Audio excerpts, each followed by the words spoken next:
That's a pretend Floyd's barbershop. It's a pretend Route 66 at a rest stop in Missouri. It's better than the real thing. At least to me. I don't really like most, well, I actually do like tourist things. Like, I would like it if it, but it's just got a sad feeling to it, like it used to be something.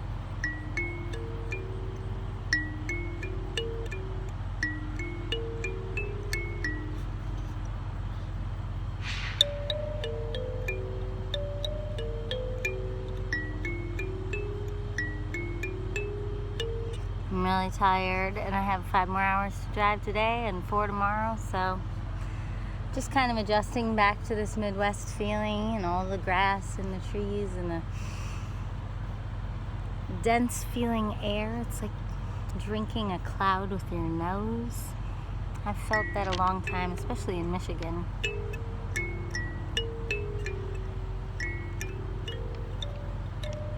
A lot of me doesn't want to be back to the Midwest, I mean, I know this is technically still the South. I'm a little bit past Springfield, Missouri, a little east of it. A couple hours from St. Louis, west of St. Louis still. And headed to Bloomington Normal, Illinois tonight to sleep. And yeah, just feeling a lot. It's hard to have so far to travel in one day because it doesn't give me enough time to process what I'm feeling, which includes that I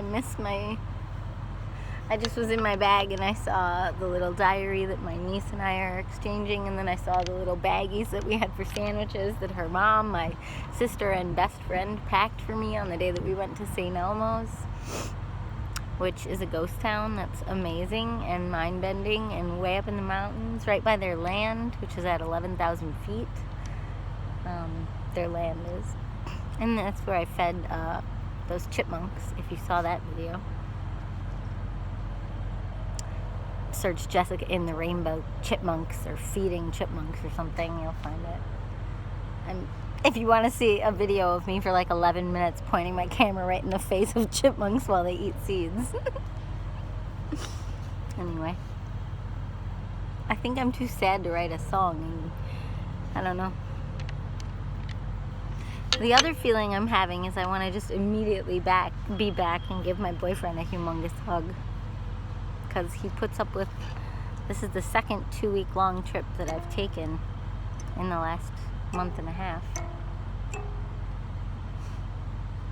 But I mean, it was kind of his idea when I told him years ago I wanted to move. He thought it would be better to keep living somewhere so cheap like we live somewhere very affordable, and then for me to just travel all the time to see the people that I love. Or like back then it was also for like the random dream of working in LA. It was like, well, pay for rent in Michigan and then just travel once in a while to go there. But it's like, I don't know, maybe he didn't know how much I'd want to travel. I don't know. I just noticed these rocks are like red and green and yellow. Anyway, here's a Floyd's barbershop song. No. There we go. Oops. It's hard to, I don't understand this thing well enough to like write complicated things.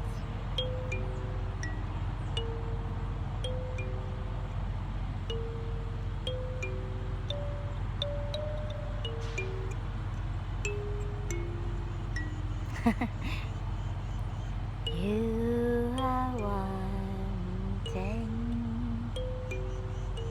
you are wanting something new to be with your mind now. Whoops. I can't think of words while I write a complex melody. Okay, hang on. Okay.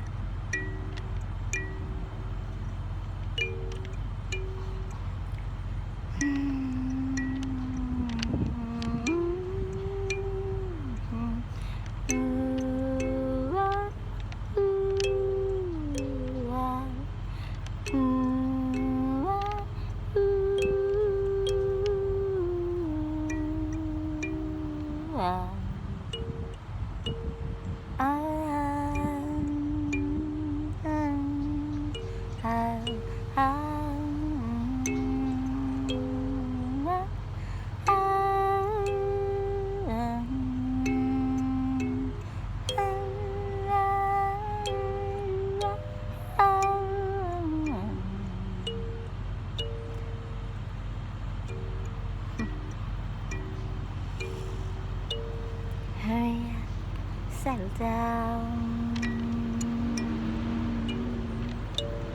Hurry up, look around. You're gonna fly through this town. Gonna fly around. If you want to be liked, if you want to be liked, you gotta touch down on the ground, make a spark, and light the hearts of those around you. Da da da da da da. Da da da da da da da. Ooh, ooh, ooh. Ah, ah. It feels like a song that I want to carry on wings and follow along.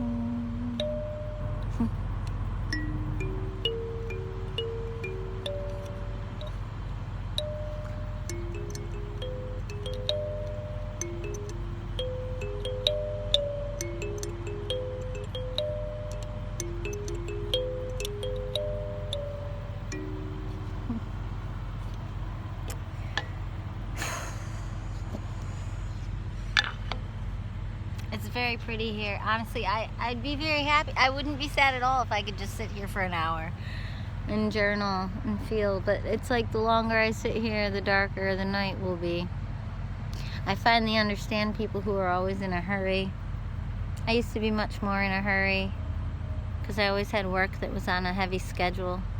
Like music directing at a young age, I had to be the one managing the schedule. At 20 years old, I had to make sure 30 songs and 18 chorus parts and all that, I had to make sure those all got done in time. And so I used to be very uptight and structured, and then I got really chill in this singer-songwriter explosion phase.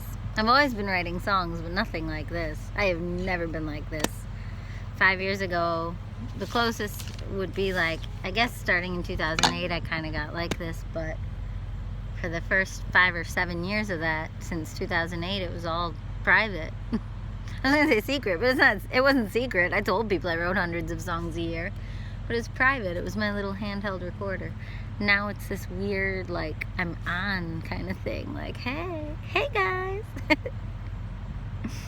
But then I'm also going into my, like, deep innermost feelings and putting them in songs, and then shifting back to, like, explaining things, and I don't know. I love it. I love sharing my life with people. I'm very inspired by, like, Mr. Rogers, Bob Ross. I love sharing how I see the world, or just the world in general, the world to me. I need to walk a little bit more. Whew.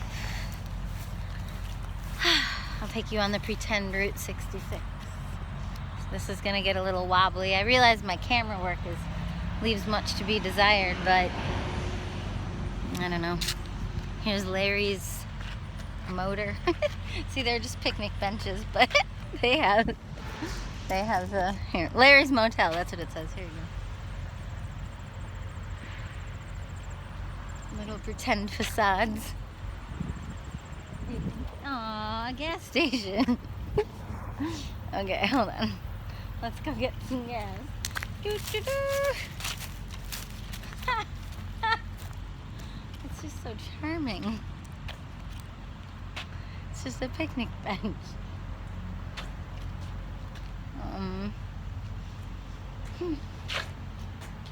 Should have written my song in here.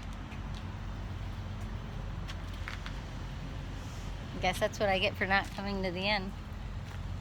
Okay, well, I'll take you back to the barber shop. I guess I have to hit the road. But see, I've said that so many times since yesterday now, ever since my detour, that was very frustrating and disappointing. And now, because I keep saying things like that, it's creating a reality for me. Like, normally when I travel, I just trust God and inspiration, and I just feel kind of inspired to just take things at my own pace and follow. If I feel like taking an hour-long detour, I just do. But ever since that canyon in Texas, when I realized I really didn't have time to stop at the second biggest canyon ever, and I do need to make a commitment now to go see the Grand Canyon, because clearly that would, I don't know, if it meant so much to me to see a second largest canyon I'd never heard of, then maybe that's why. Maybe because really I'd like to see the largest canyon. Hi, Floyd's Barbershop. Route 66. I mean, I take that back. I did want to go on Route 66 someday. So now I have. It leaves much to be desired. The pretend version is more fun. It's just going through a lot of towns that can't hold the tourism. And so they had no industry, I think, separate from their Route 66 tourism. And so a lot of them are very poor, or there's just nothing on the strips anymore, you know? Like, if they are well-to-do towns, it's not for their tourism anymore. So tourism is a very confusing thing. Like, I live in a tourist town, Grand Haven, Michigan. I was gonna say this one isn't anything, but then I remembered it's on the side. It's like up on the garage. The rooftop or something. I don't know. Well, Pete's garage.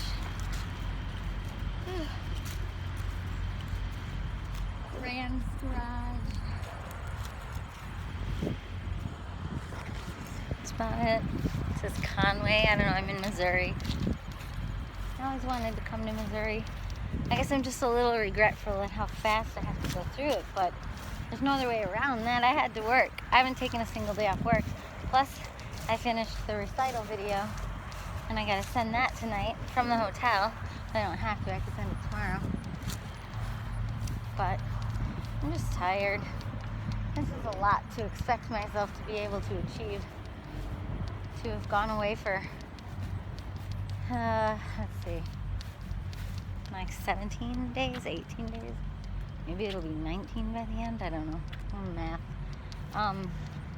But to have not taken any time off work, spent all that time with family on the weekend in between, and spent the weekend before driving to Colorado and the weekend after driving back from Colorado, but also adding a New Mexico and Albuquerque component, which is pretty far from Michigan. And like, to have done it all so whimsically, like it's no big deal, at least all the way until the very end. And now just in these last, I mean, today's Sunday. I was going to get back late tonight, but I'm only halfway through Missouri, if even that. So, obviously, that's not happening. So, late last night, I bought myself one more hotel, since I don't start work until 4 o'clock on Monday.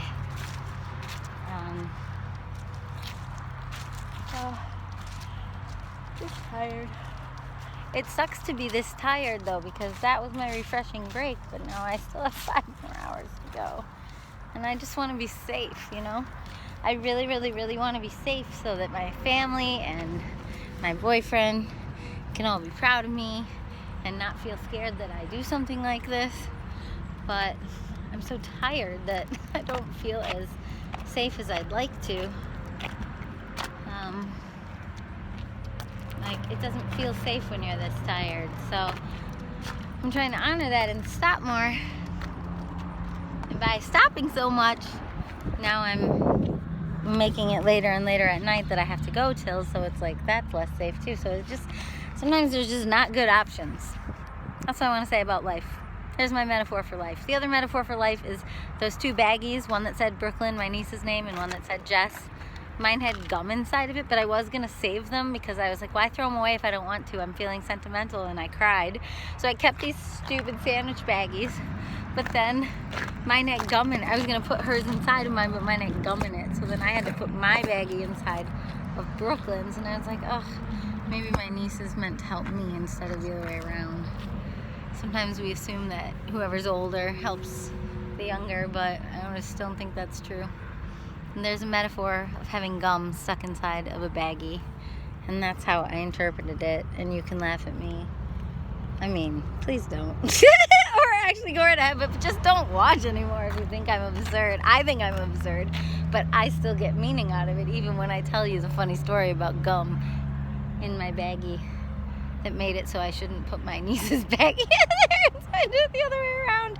And then I felt like, yeah, good lesson, when you get your baggie dirty with gum, you can't really carry as much, or you shouldn't, because you might get them dirty too. So sometimes you need to be carried. I was gonna say until you get the gum out, but I don't know that you can ever get gum out of a plastic baggie. Or why would you? I mean, it's just a metaphor, Jess. Jeez. All right, bye.